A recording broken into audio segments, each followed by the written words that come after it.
श्री विष्णुवाय नमः। हरे कृष्णा। कामदा एकादशी व्रत अत्यंत फलदायी होता है और चैत्र मास के शुक्ल पक्ष में आने वाली एकादशी का ही नाम कामदा है। इस दिन श्री हरि की भक्ति करने से सभी मनोकामनाएं पूर्ण होती हैं और जीवन के सभी दोष भी दूर हो जाते हैं।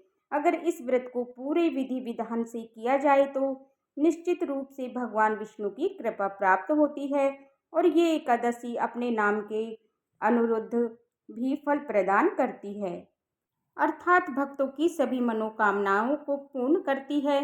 कामदा एकादशी के दिन कुछ खास उपाय करके आप अपने जीवन की बहुत सारी समस्याओं से मुक्ति पा सकते हैं।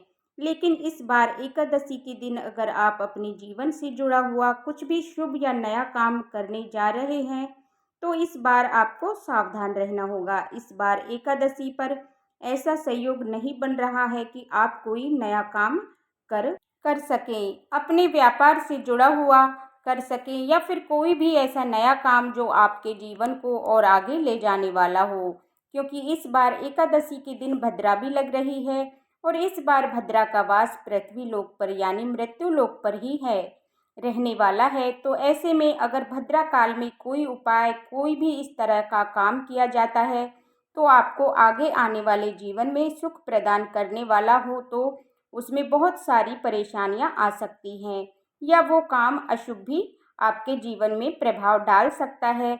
तो भद्रा काल कब से कब तक रहेगा तो ये भी आप जानेंगे। तो अगर आपको ये जानकारी अच्छी लगे तो प्लीज़ वीडियो को लाइक करके कमेंट बॉक्स में हरे कृष्णा जरूर लिखिएगा, क्योंकि आप वीडियो देखने के बाद वीडियो को लाइक करना और कमेंट करना तो भूल ही जाते हैं। इस बार कामदा एकादशी का व्रत रहेगा 8 अप्रैल दिन मंगलवार को। सभी लोग इसी दिन उपवास रखेंगे और इस बार एकादशी व्रत की तिथि को लेकर कोई भी कन्फ्यूजन नहीं है, इसलिए आप 8 अप्रैल से एक दिन पहले यानी 7 अप्रैल दिन सोमवार को 10वीं तिथि के नियमों का पालन करते हुए तुलसी के पत्ते भी अवश्य तोड़कर रख लें, क्योंकि भगवान विष्णु के भोग में एकादशी और द्वादशी को तुलसी जी के पत्ते अर्पित किए जाते हैं। एकादशी तिथि 7 अप्रैल दिन सोमवार को रात 8:01 से प्रारंभ होकर 8 अप्रैल मंगलवार की रात 9:12 तक रहेगी और एकादशी व्रत के दिन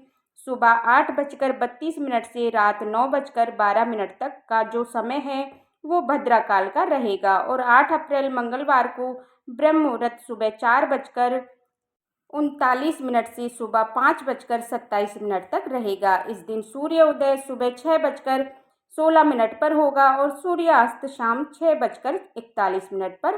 प्रातःकालीन पूजा मुहूर्त सुबह 4:52 से 6:03 तक। शाम की पूजा का मुहूर्त शाम 6:42 से 7:51 तक और अभिजीत मुहूर्त दोपहर 12:03 से 12:53 तक रहेगा। राहु काल दोपहर 3 बजे से 4:30 बजे तक रहेगा। अब बात करते हैं द्वादशी तिथि की। तो द्वादशी तिथि 8 अप्रैल मंगलवार को रात 9:13 से प्रारंभ होगी।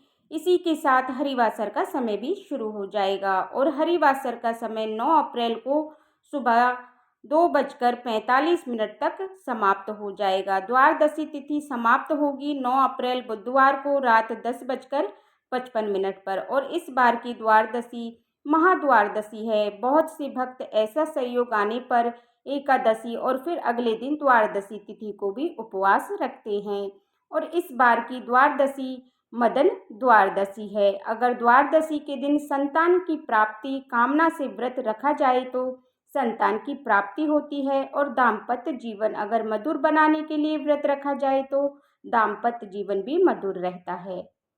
9 अप्रैल बुधवार को सूर्योदय होगा सुबह 6:15 पर और सूर्यास्त होगा शाम 6:41 पर। इस दिन ब्रह्म मुहूर्त सुबह 4:38 से सुबह 5:26 तक और प्रातःकाल पूजा का मुहूर्त रहेगा सुबह 4:54 से 6:02 तक। अमृतकाल सुबह 7:35 से 9:19 तक रहेगा। राहु काल दोपहर 12 बजे से 1:30 बजे तक रहेगा और कामदा एकादशी व्रत का पारण किया जाएगा 9 अप्रैल दिन बुधवार को सुबह 6:15 से और 9:13 35 मिनट के बीच में। स्वयं व्रत खोलने से पहले आपको भगवान विष्णु का, भगवान कृष्ण का विधि विधान से पूजन करना चाहिए।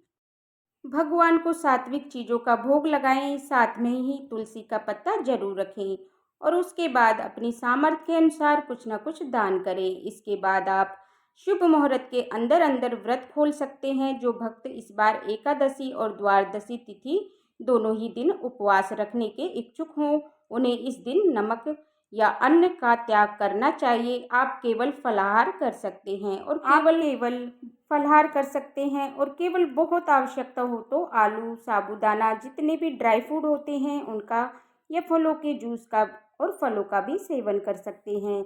क्योंकि कामदा एकादशी व्रत है, सभी प्रकार की मनोकामनाओं की पूर्ति के लिए आज आप एकादशी और द्वादशी तिथि हो सके तो दोनों ही दिन या फिर एकादशी के दिन भी किसी गरीब को पीले ओढ़ने वाले वस्त्र और पीले भोजन का, जैसे पीली दाल या बेसन आदि का दान कर सकते हैं।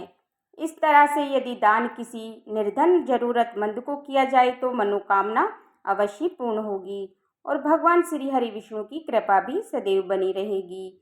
ये थी आज की वीडियो। उम्मीद करती हूँ आपको वीडियो पसंद आई होगी। अगर वीडियो पसंद आई हो तो वीडियो को लाइक करके कमेंट कीजिए और कमेंट बॉक्स में हरे कृष्णा लिखना मत भूलिए। सभी को देखने के लिए बहुत बहुत धन्यवाद। राधे राधे। ओम नमो भगवते वासुदेवाय नमः।